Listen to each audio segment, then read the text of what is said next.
Two Kings' Children, a Tale. Prince Ethan and Prince John were twins born to a king. But because Prince Ethan's nanny abducted him when he was a baby, the realm suffered a catastrophe. They mobilized thousands of people to assist in the nationwide search efforts. According to reports, the tiny prince was not located. The king finally gave the Almighty control of all the issues. The monarch hoped for his son's eventual homecoming every day, for concern that the other kid might be missing. Prince John was to be closely watched, the monarch commanded. His every wish came true. The servants and guards were ready to execute his orders at any time. However, Prince John eventually developed into a slacker and cocky young man. The future king should have mastered archery and spear capabilities. Thus, the Prime Minister advised that Prince John receive such instruction right away. They also expected Prince John to read a lot of textbooks. The king accepted the suggestion. I gave the prince the go-ahead to start studying hard and developing his dexterity right away.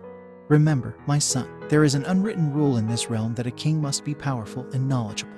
A ruler must also possess a pure heart and the capacity to endure pain on behalf of his subjects, the king said. Okay, father, Prince John said. But a pledge is just that, promises. Prince John resisted learning new things and practicing his agility. If you disclose this to the king, be careful, threatened Prince John after being warned not to be slack by his assistants. Turning point, the monarch is aging. It was time to name a new king. I questioned the king about when he became king by Prince John, who is now an adult. When you're ready, his father retorted. Father, I'm prepared. Very well, as a future king, you will soon conduct the exam. A test. Do you think a test is necessary, father? Prince John was taken aback. It has to be, so that a catastrophe does not strike this nation. The scheduled exam day finally arrived. The king had invited all of his subjects to attend. John the prince was greatly concerned. What I would test on him was a mystery to him. Initial assessment. To shoot the ball that will be launched from the tower. His Highness the Prince is welcome, the Prime Minister declared loudly. The prince quickly seized the bow while unsteady. He lamented never taking archery lessons seriously. A princess from a tower throws a ball. Prince releases an arrow. However, the arrow fell to the ground as the ball bounced high. Prince is ineffective. The second test. This will be the ultimate test if it fails. The citrus fruit on this tree may be speared by your majesty the prince, the prime minister replied. The prince quickly seized the spear. His hands were shaking with fear and sorrow. The prince then threw the spear right away. The spear became lodged in a tree trunk. The prince immediately fell to his knees and sobbed vehemently at his failure.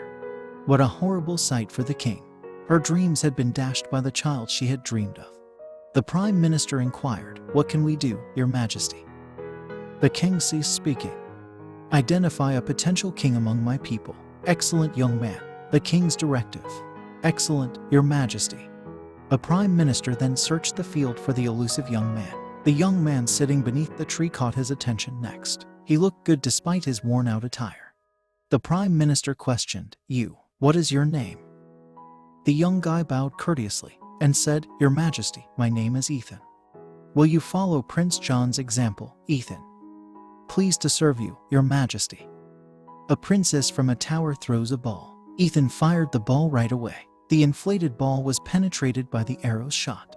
The ball landed on the floor. The crowd roared in applause. I then gave Ethan the task of spearing the oranges. This also works. The enormous orange fruit was pierced square in the center by the spear. Ethan answered, "Your majesty, I have carried out my command." The prime minister said, "Wait, young guy, his majesty the king will ask you a question." Ethan bowed down before the king right away. "Young fellow, if you can correctly respond to these two questions, I'll reward you. Pay close attention. Something is present. It is challenging to determine the depth of that something because it is so deep, and they contain everything that will determine what happened within it. Those things." Ethan ceased speaking. That query is quite challenging, but he gave it some serious thought. He finally received a response. "That something, your majesty, is the human heart. The depths of the human heart are unknown to us. A good human heart will make everything in the cosmos good, but a wicked, envious, and hungry heart would destroy humanity," Ethan stated. The young man's intelligence astounded the king. Yet another item, to a king, what do people mean? Ethan said, "The people are a command from the Almighty to be led by the king to a better existence.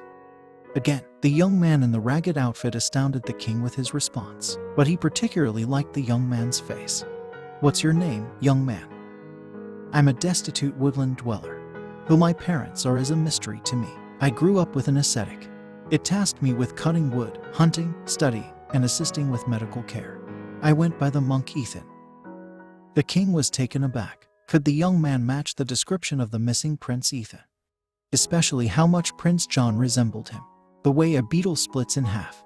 The king then ordered Ethan to expose his foot soles. Ethan's foot had a crimson dot in the center, much like Prince John's did. The young man was definitely the lost Prince Ethan.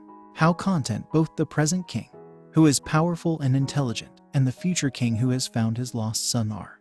Because he finally met his missing brother, Prince John was overjoyed. He knew what he had done wrong.